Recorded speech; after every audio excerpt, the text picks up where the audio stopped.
Now, I get the idea. We've had a war on poverty, and it's a dismal failure.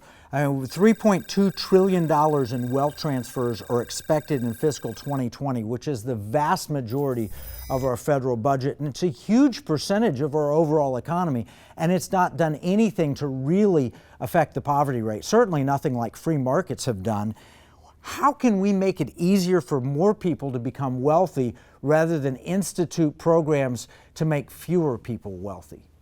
It's amazing sometimes when I look at politicians, and at least theoretically, Republicans are supposed to be pro-market, pro-freedom, and they do such a dismal job at it. I mean, they should be talking about opportunity. They should be saying that the left is about dependency and despondency and reliance on the state.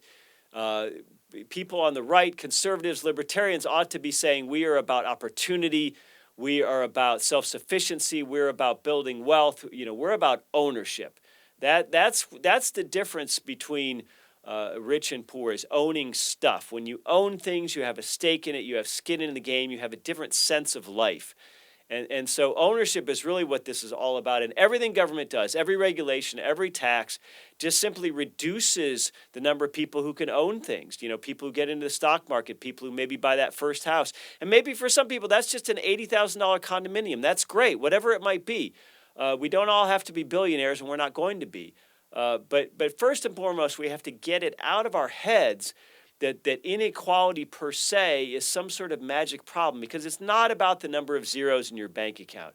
A guy who makes $40,000 a year right now and works in an office, let's say, and stares at a computer, his day-to-day life is far more like Bill Gates' life than unlike. Compared to a couple hundred years ago where a poor person was an outside laborer and a rich person was a banker. So things have never been more equal. Even the poorest Americans have air conditioning, hot and cold running water, some habitation over their head, except for truly homeless people. So we have to understand that the marketplace and competition is what makes us rich. It's what makes all these goods and services that used to be only for the rich available to the rest of us. So the idea that we're going to route things through government is so counterproductive, and it's actually stands opposite of what we need, which is an ownership society. There's no question. And Jeff, you make a great point. Instead of trying to divide the pie more efficiently, we ought to focus on growing the pie. Thank you so much, Jeff, for being part of the Economic War Room. We hope we'll have you back soon. The Mises Institute is doing great work, and we would love to continue this dialogue. Excellent. Thank you so much.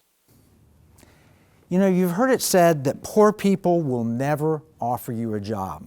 That's something rich people do. So let me ask you a question.